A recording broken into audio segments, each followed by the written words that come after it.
Hi guys, we are joining very shortly, and Haroon Rashid is going to be joining us very shortly.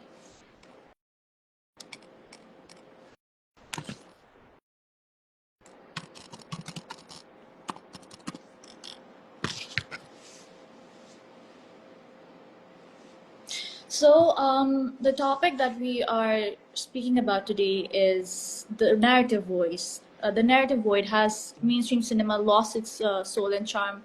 Is mainstream cinema still the way it used to be back about 20 years ago, 30 years ago? And why did cinema today feel so mechanical?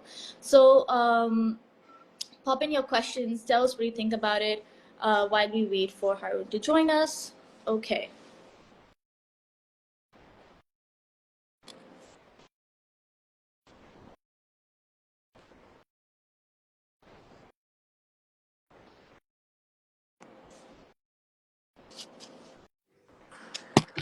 Hi, Haroon. How are Hi you? Aisha, how are you? I'm good, thank you. So honored to be joined by you today. Thank you for taking out the time for us. Thank you for having me. It's a pleasure to be on Mashin. I love what Mashin does. I love everything that you guys post. I love everything that you guys try to represent as well. So it's wonderful to be here.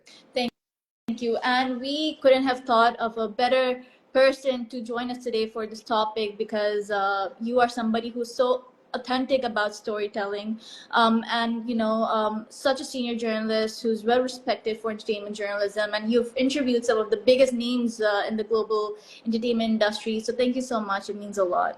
No, thank you. I can't wait to have this chat because when you contacted me about this topic, I was already thinking in my mind that this is something that I think most people who are fans of cinema across the globe, I think most people have already been having this internal conversation with themselves. Like, why have films become so poor? Like, why are they so weak? Why is there such weakness in narrative? Why can we not watch something that is more, well, we often say, they don't make them like they used to, and that was the first thing that I thought of when you got in Yeah. contact. Yeah.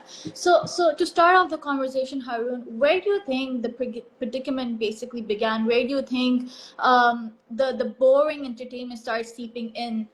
When do I you think think it it's happened? I think it's because filmmakers all around the world, and not necessarily filmmakers, but studios, producers, they're chasing numbers, they're chasing profit, they're chasing money, and money often comes, or the kind of guaranteed formula for what people think will bring them money is to do something that's already been done before and has been successful. And so I think gone are the days where producers or studios are greenlighting entertainment that is innovative or is cutting edge or is doing something new. They want a sure shot guarantee of what what is going to bring in box office revenue, what is going to get bums on seats, what is going to get people into cinemas. And I think particularly after the pandemic as well, studios and producers are playing it safer than ever before. So I think generally speaking, that's one of the reasons that this is happening, is because filmmakers, producers, studios can't afford to take those risks like they were maybe taking earlier on.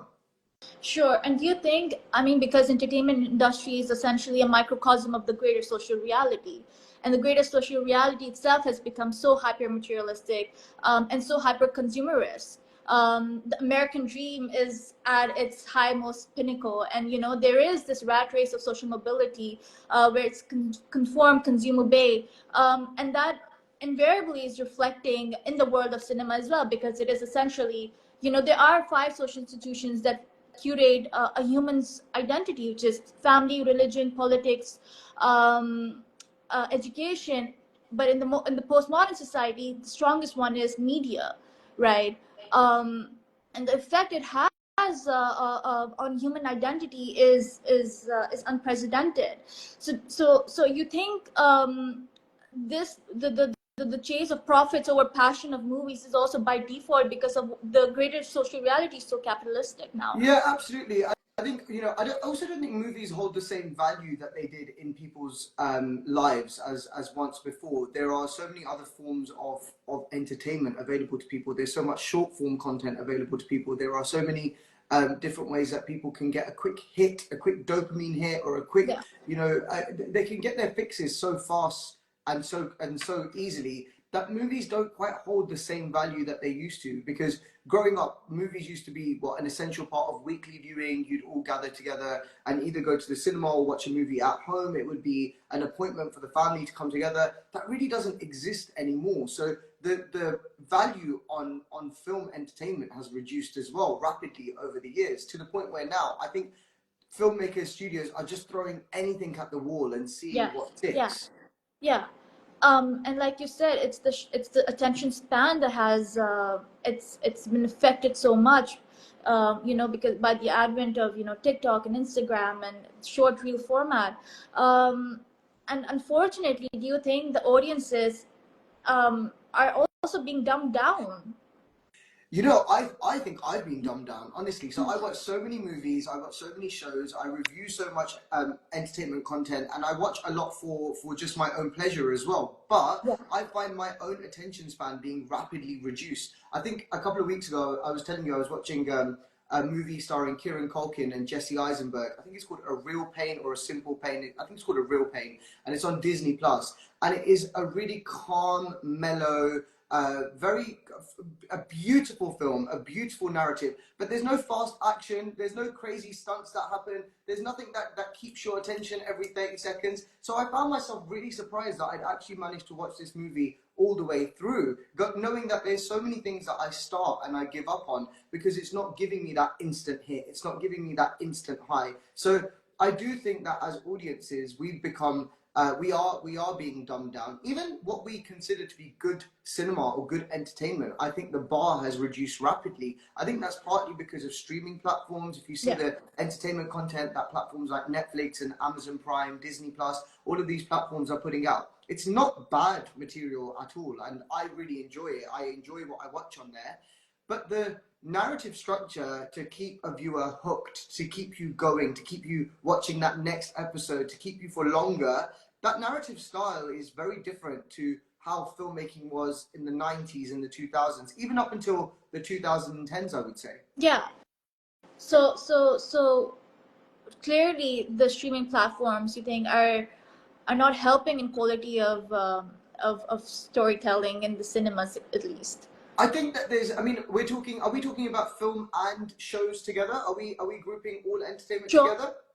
Yeah. Sure. Okay. So then I think that there is some really innovative stuff that streamers are doing that wouldn't be possible on traditional media. Like, for example, Yeah. Adolescence on Yeah. Netflix Yeah. is a masterpiece in how it's crafted, in how it's shot, in how every episode is one long take about Mhm. the themes that it's choosing to tackle in a really subtle way about alpha masculinity and this sigma culture and the things that show are dealing with. I can't see any other traditional media platform doing right now. So in that sense, yes, there are some streamers and there are some shows that they are willing to take a risk on. But then if you look at that in proportion and in with perspective, there's far more mediocrity that comes out on these platforms than there are quality work. And there's one Adolescence in 3 months, whereas there's like five, I don't want to say they're bad shows, but there's like five Love is Blinds and Is This Cake or Yeah. Is It Not? And you know, all these random shows that you get on there.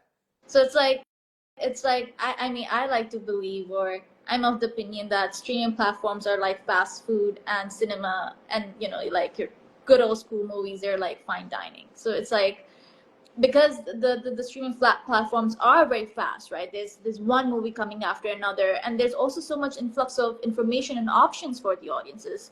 So do you think the streaming platforms have also spoiled the audiences because their expectations have really gone high? Aisha, tell me, how many evenings have you had where you've sat down and you've thought you're going to select something to watch on Netflix or Amazon Prime, and you realize that an hour has passed and you still haven't been able to choose anything, and then you just give up? Have you had those Yeah. moments? Yeah. I Many have. times. I have them all the time because Yeah. genuinely there is so much choice. I don't know. You can tell me. Have you grown up in Pakistan? Yeah. I Okay. have. So in the UK, we used to have a video chain called Blockbuster. I don't know if there was an equivalent in just a video shop basically, but Sure. it would be a moment, you know, on a Friday night we would go as a family and pick a movie that we were going to watch over the weekend, and that one movie or maybe two movies would be the entertainment for the weekend, and you wouldn't have the option of choosing a different movie if you didn't like it. You'd stick with it and you see it all the way through. And I think that ability to stick with something and see it all the way through has really diminished. Even myself, I was telling you, I started watching Wes Anderson's Yeah. Asteroid City, and I was really excited to watch it. And I remember earlier, like I really used to enjoy Wes Anderson films just because of how beautiful and vibrant and colourful and how beautifully set they are. And like the Grand Budapest Hotel is an amazing movie. Yeah. And so I thought I'd watch Asteroid City because I thought it would be right up my street. I'd really enjoy it. I couldn't get through more than half of it Yeah. because there's nothing wrong with it. It's a very well made movie, but my attention span is so poor that I was like, oh, I'm sure I can watch something else on Netflix that I'll like more. And I think that is the problem. Haroon, why is it that movies today somehow, I mean, if we're talking about soul and charm, and there's no word to really define that feeling. You cannot articulate it into words. It's just a very beautiful feeling. But why is it that movies today feel so mechanical somehow, and you don't feel that charm that you did with, with old Disney or Tim Burton or Quentin Tarantino or YRF, Karan Johar? Why doesn't it feel the same anymore? I think because they're being made as a formula. I think mostly Right. they are being made as a formula. There is a tick box exercise that is taking place where let's talk about Bollywood because we've spoken about Hollywood quite a bit here. But I think for me, Rocky Aur Rani Ki Prem Kahani was the last Bollywood movie that I could say I could watch again and again and again Yeah. because it is a beautifully put together film that has sensitive themes that it's dealing with about masculinity, about gender roles, about societal norms. It's challenging a lot of things. It's talking about body image. There's so much that it's talking about, but it's packaged up in this really vibrant, colorful, song and dance kind of package that we want from Bollywood, right? Those are the Kuch Kuch Hota Hais and the Kabhi Khushi Kabhi Ghams that we've grown up watching. But that film is the way it is because the person directing it was also the head of the studio and was also the producer. He could afford to take the risk of pouring passion into a film. Whereas in most other cases, the studio who are greenlighting a film, they need to know, as I was saying earlier, that a film has X, Y, Z in order to at least try and make people go and watch it. That's not to say that good content isn't being made, but it is like, for example, Lapata Ladies was a Yeah. really nice movie. That Yeah. had soul, that had heart, that had charm to it. But again, it's made by somebody who is an expert in his game. I mean, Amir Khan is the producer, Kiran Rao is the director. They are big enough to be able to take those risks. In most cases, the producers, the directors, the studios aren't. So do you think, I mean, of course there are exceptions, but do you think on majority, the writers and the directors and the producers have become a tad bit lazy? I think they know that no matter what happens, even if a film doesn't succeed at the cinema, it will go on a streaming platform. They will recover the money that they Yeah. spent on it, so they don't really need to pour that much effort into it.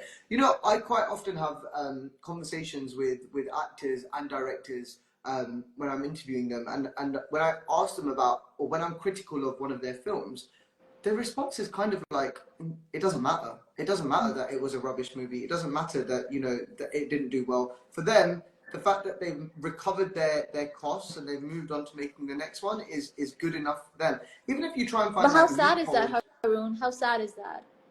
But unfortunately, do you think Aisha audiences care enough? Because I'm not sure that they do anymore.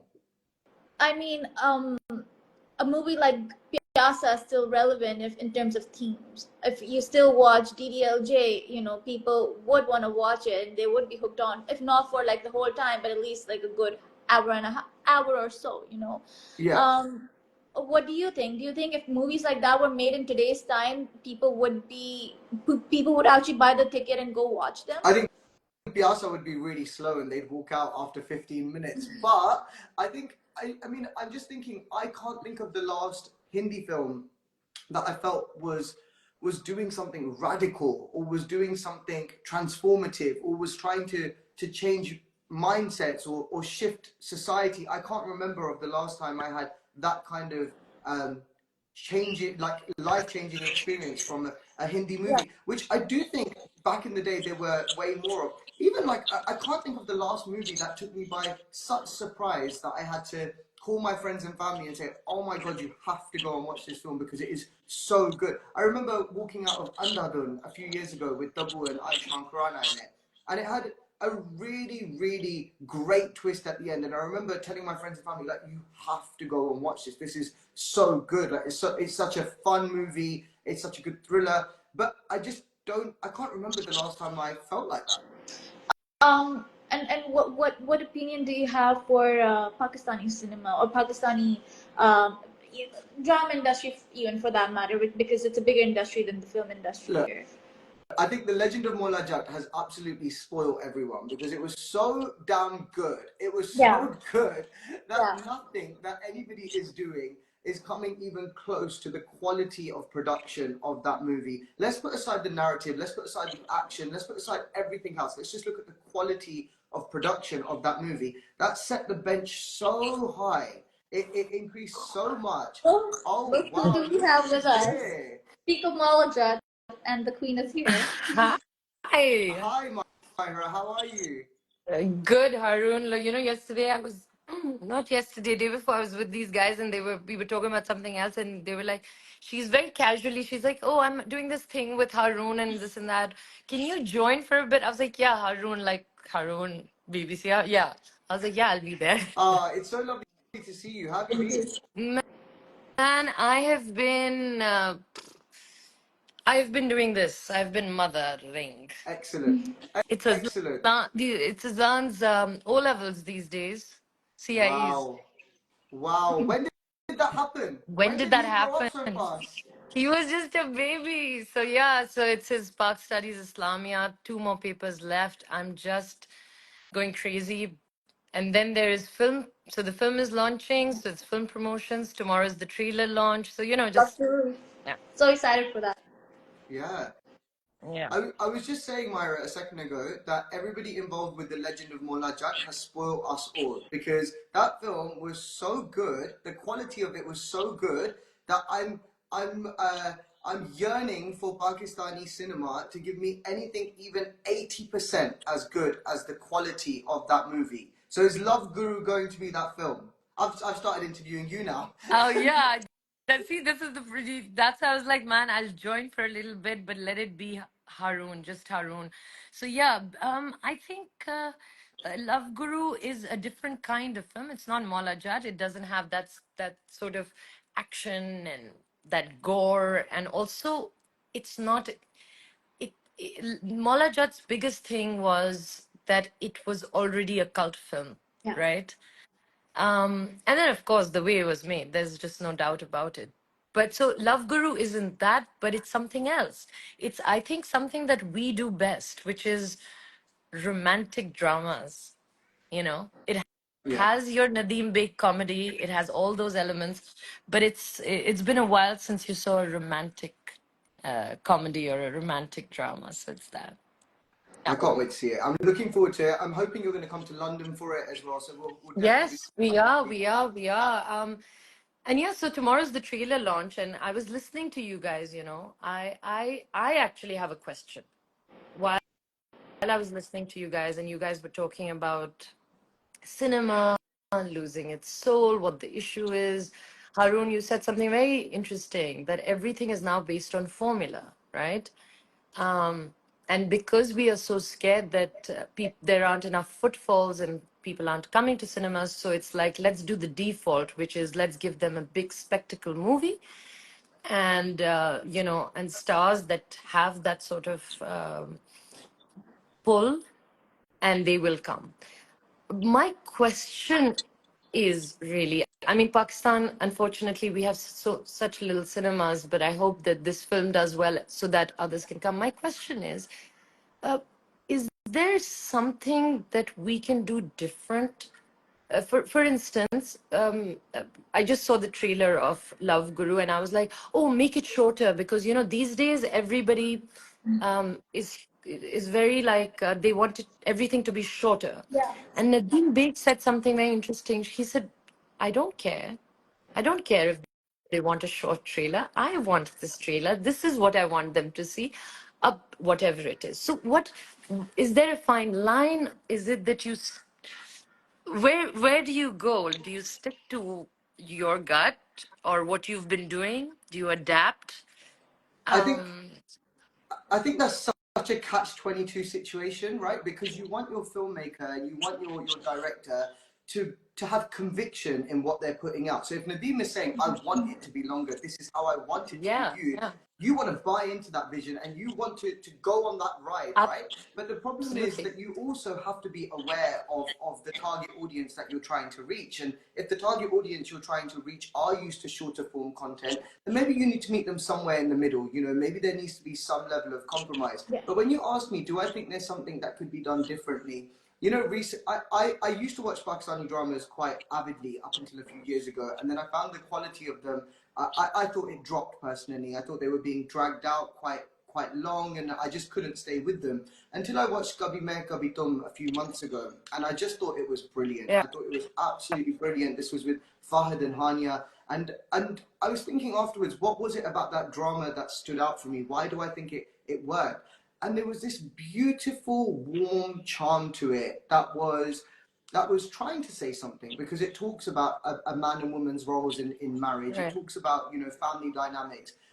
It had an authentic Pakistani charm to it. And I think quite often when Pakistani films are being made, I'm not sure if I always see that Pakistani charm. They almost blur into a kind of palette of South Asia, and that's okay. There's nothing wrong with that. We're all from that subcontinent, but there is something uniquely Pakistani about certain things. Legend of Mola Jat has it. You know, I think Parihat Love had it. There was something quite No, listen, Pakistani about palette. you're so right. I mean, Bin Roy is such a, it wasn't even a proper, like, the way we shot it was like serial is also being made, film is also Yeah. being made.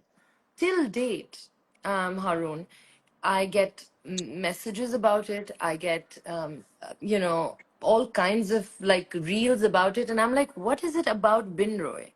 And then I thought about it. In fact, this Eid, I thought about it. That in all these years, it's going to be 10 years to Bin Roy. In all these years, we have not ever been able to do another Chandrat song. Oh, what a song! What a beautiful So, song! but do you Yeah. understand? Chandrat is so special to us in Pakistan and Eid and all of that. But since then, no other film has been able to make a Chandrat song. That's weird, isn't Yeah, it? absolutely. Even I don't even think like Eid for even Eid. I mean, Eid. Chandra's one day previous, but I can't. When I'm on my radio show and I need to play an Eid We song, I'm playing don't have Salman one. Khan's Mubarak Eid Mubarak because that's the only one. Now see, now that's something I think That once could be I leave you capitalized guys, on. you Yeah. guys should talk about here, Aisha and Harun, that what he's saying, because he's such an Yeah. observer of cinema and has been for so long, and a very keen one at that.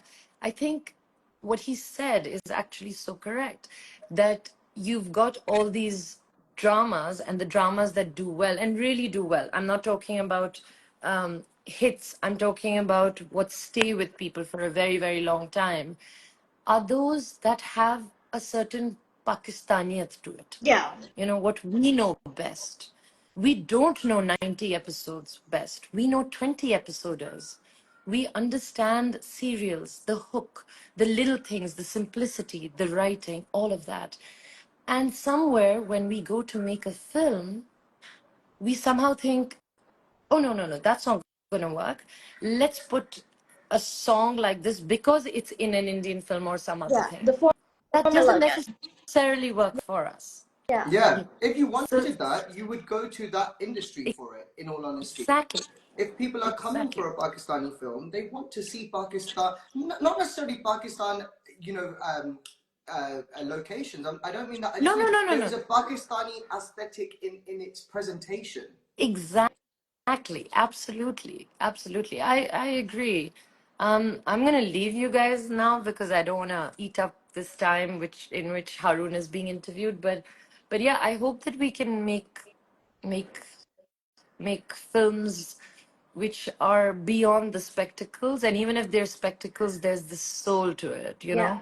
which Yeah. is what we grew up Yeah. um, Admire. watching. Yeah. The reason why we wanted to be actors or As journalists. Or, as the one actor between the three of us, Mahira, no pressure, but it's all on you here. it is. You know what? You're right. It is. It is on us. And that's the thing. People keep asking me, it's why not go back to dramas, and why not just, it's, to be very honest, for actors, it's more money, it's more popularity, at least in Pakistan. I'm talking about Pakistan. So yeah, more popularity, more money. You get, just everything is more dramas. Also, the dramas are so good. And I just keep thinking, if the few of us do not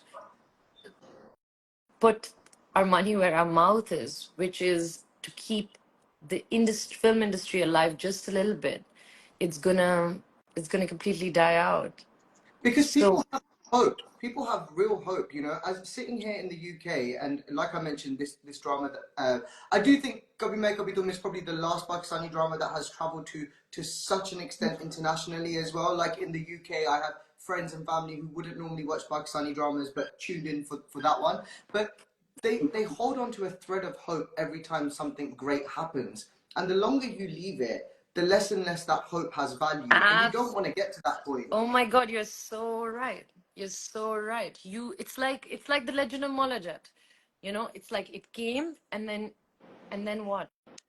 You have Yeah. to you have to take that uh, that hope, or that ride, or that boom, and capitalize on it by making better stuff.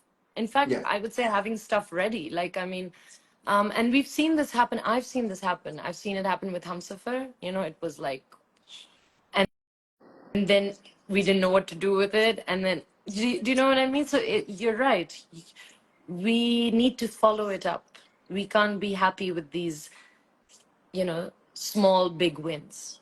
Yeah. So I yeah. believe it is being followed up with this really small show called Jo Bache Hai Sang Samet Lo. Is that right? Have I heard of something like Thanks for this that? plug-in. Man, I can't wait. I think it'll be amazing.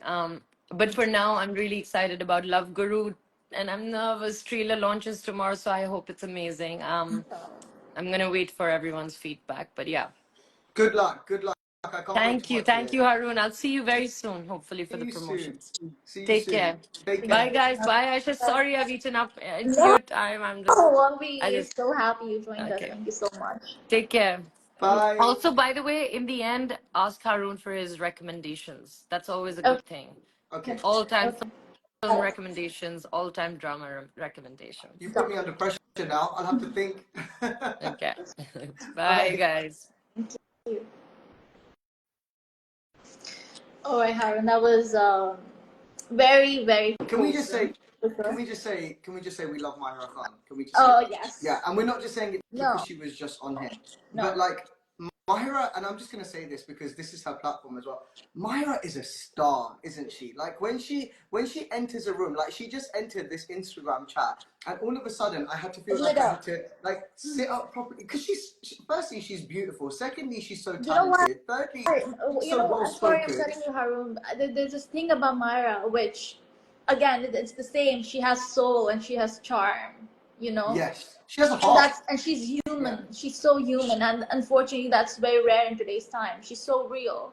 Um, and and But she's and also no, no, we're going down different routes here. We know she's real, but she's also a star. Like you know that a star has arrived when Mahira yeah, Khan is in the yeah. room. The presence. There's something Yeah, to that presence. It's beautiful. absolutely. Um, okay, so we're gonna wrap up with a quick rapid fire. Okay. Okay, let's go. Okay. Okay. Okay. So, a film that you've watched more than 5 times. Uh, this is gonna sound cliche, but I've watched Kabhi Khushi Kabhi Gum a lot of times. I could give you that entire script off by heart if you wanted. Where do you want me to start from? I can go from Kahan Ge to like Tumne Dono Galat Joote Pehne Hue Hain. I know the whole film off by heart. Okay. Iconic. Okay, that one overrated movie that everyone seems to love, but you just don't get it. Oh, oh, that is a really overrated that everybody. Mine would actually be Oppenheimer. So Yeah. Oppenheimer, Yeah. everybody loved, and I just didn't get it. And I feel really stupid for saying that, but I just didn't get it. One actor who's pure screen charisma. You could say Myra here. Mahira Khan, Mahira has pure screen Yeah. charisma. Everything she does, she lights up the screen. On screen and even off Yeah, screen charisma is just yeah. enticing. The last movie that gave you goosebumps. the last movie that gave me goosebumps. Can I say the movie I mentioned earlier, which is on Disney Plus, called, I want to double check if it's called, I think it's called A Real Pain. And Kieran Culkin won a lot of awards for it as well. I think he won an Oscar for it. Yeah, it's called A Real Pain. I just really loved it. It was about loss. It was about grief. It was about coming to terms with the reality of your family dynamic. And I really enjoyed it. All right. Which film character, mind you, character, would you love to interview? Which film character would I love to interview? I would love to interview. I mean, interviewing Pooh from K3G would be incredible. But I won't say K3G again. Let me think of something different. You know, as somebody who just loves talking to individuals and working out what on earth is going on in their mind, I would love to interview. I hated the movie Kabir Singh, but I'd love to interview Kabir Singh, because what is that man on? I'd really like to know. He's so layered. Yeah. There's some complexity there. Yeah. One word to describe the current state of cinema. Messy. Yeah. Who's the most underrated actor working today from any part of the world, according to you? Underrated actor from any part of the world.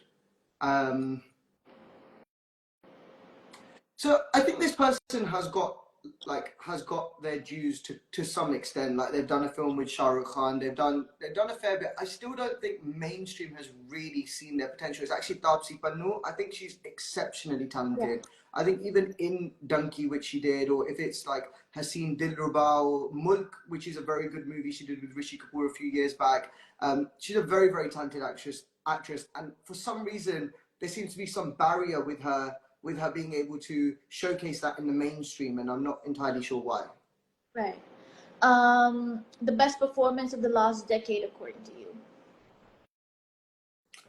Aisha, these are really heavy questions. I've not thought about this at all. Okay, the best performance of the last decade. Oh my God, whatever I say now will be a judgment of my... No, then let's keep it light. Let's keep it fun. Rocky Randava from Rocky Aur Rani Ki Prem Kahani is an excellent performance. All right. Which actor has given the best interview to you? Like, the one that you enjoyed the most? Oh, this is not because it's Mashin, but Mahira's last interview that we did in December was an amazing conversation. Completely because she was so honest and open, and she was willing to have a conversation. So that would be it. And in case anybody accuses me of being biased because it's Mahira, I will, and we're on Mashin, I will also say maybe Shah Rukh Khan. I did an interview with Shah Rukh at his house a few years ago, and he is maybe one of the best people you can ever interview, because the way the man articulates himself is unlike anybody else. So I would say Shah Rukh as well. All right, and last question, your top 5 recommendations. Okay, can we do it top 5 recommendations right now? Because if I do all time, I'm just going to kick myself afterwards. So I just finished watching a show on Netflix last night called The 4 Seasons, which I really, really enjoyed. It's got Tina Fey and Steve Carell in it, who are both hugely talented individuals. But this is a wonderful story about 6 friends who meet every 3 months and go on holiday together. I think it's a remake of something old called The 4 Seasons, which I'm not familiar with. So this was me coming to it fresh. It was just a really good drama, relationship drama. Highly recommend that. Only Murders in the Building is really good if you haven't seen it. You've seen it, right? I love it, and I think Selena Gomez is so good. It's excellent. I highly recommend that. It's fun, it's light, it's got a 90s charm to it. The way it's shot, I love the way it presents New York. So I really enjoyed that. And the chemistry of the star cast is so quirky, and it's so funny and so nice. It's just brilliant. It's just charming and so light as well. The Studio on Apple TV, starring Seth Rogen. Brilliant. It's about a movie executive who becomes the head of a studio, and he's a huge movie fanatic himself. It's just really well done. It's funny. It's got loads of star cameos in it. Like Charlize Theron pops up in one episode, and then sorry. I'm Charlize. I mean, I'm a big fan. Yeah. It's just a fun show. So that would be the third thing I would recommend. Let's go to another part of the world for a second. This is so bad, but there is literally like no Indian content that I've watched in 2025. That, one second, let me just make sure I'm not missing anything. It's just been a very poor year, I would say, in that part of the world. Okay, yeah, no, I don't have anything Bollywood to recommend. We've got 3 so far, right? Let's put in Adolescence. Yeah. Because even though it was a global smash hit and it's broken records for Netflix, I was really surprised because it's a very, very British show. Like, it's very British in its language, in its style. So I was surprised that so many people internationally connected with it. But I think a lot of people are still put off by watching it because they don't know what to expect from it. And also, given that we spoke earlier about people's attention span and how people don't want to watch anything for, longer than 30 seconds, these are 1 hour, one-shot episodes. So I really think people should give it that chance. So that is 4 things that I've recommended. And the 5th one... It could be a classic, maybe. Sorry? It could be a classic pick as well. It could be a classic. Okay, so if we're going to go for a classic, this is going to be really rogue. I'm going to take it back to Bollywood, but I'm going to go for a rogue Bollywood choice that I think a lot of Gen Z people wouldn't have watched. If you like Netflix-style thrillers where there's constantly twists and turns and you don't know what's happening, go watch a movie called Ek Hasina Thi, starring Saif Ali Khan and Urmila Matondkar, which is a Sriram Raghavan thriller. Have you seen this, Aisha? I've seen reels of it, and I've seen this one. Is this the one where the girl plays like she's a little like dicey and scary, like she is, but why does she become like that? She is a victim of her circumstances. She's a victim of what happens to her. So you need to watch Ek Hasina Thi. That's going to be my 5th and final recommendation because we spoke about exciting cinema. We spoke about cinema that pushes boundaries. We spoke about cinema that is not formulaic. Then if I look at all 3 of those things, Ek Hasina Thi might have been one of the first Bollywood films in the early 2000s to have done something different. So for that reason, I'd recommend that. And also, I think Urmila deserves more love. She's a very talented actress. Yeah, and I think we need one of those for this time of the year as well. Something that breaks the barriers and is a little different from the status quo. Yeah, can I throw in another one? Just like a random curve. Please. Jurez. I think Jurez is something that if people haven't watched, they should watch. And I think, it's been 5 years now since that show released. It released in 2020. And yes, there was controversy around it. Yes, there was a lot of conversation around it. But even that's now... the whole point, Haroon, isn't it? That's the whole point, to stimulate a conversation. Isn't that the point of cinema? Absolutely, but I think sometimes controversy can backfire in that some people are put off watching something because they think it won't fit their moral code necessarily, or their moral compass. Whereas actually, Jurez is an exceptional piece of television. It's an exceptionally made show. So I'll throw that in there as well. Perfect. Thank you so much for doing this, Haroon. I'm so sorry. I feel like those recommendations were all over the place, but hopefully somebody will watch some of them. No, I think we have a nice variety, and the spectrum is like nice and wholesome. But thank you for sharing, for giving us your time today. Is there anything you would like to say on an ending note? Well, firstly, thank you so much for having me. Like I said at the start, I do love what Mashin does. I really do. I think you're doing such a great job. And I think even the way you guys do your interviews is so different from other platforms. And I really love that. So please keep up the great work. Secondly, viewers, give people a chance. Like, give films and TV a chance. Stick with it for more than 30 seconds. Don't just watch it in reel format or TikTok format. Enjoy the charm and the soul of what a filmmaker has tried giving to you. And if it's rubbish, it's rubbish, but at least give it a chance. Here's hoping that people do. Thank you for joining us, Haroon, and looking forward. And everybody, please watch Love Guru when it's out. And so thank you. Thank you, Aisha. Take care. All the best. Bye-bye. Bye-bye. Bye.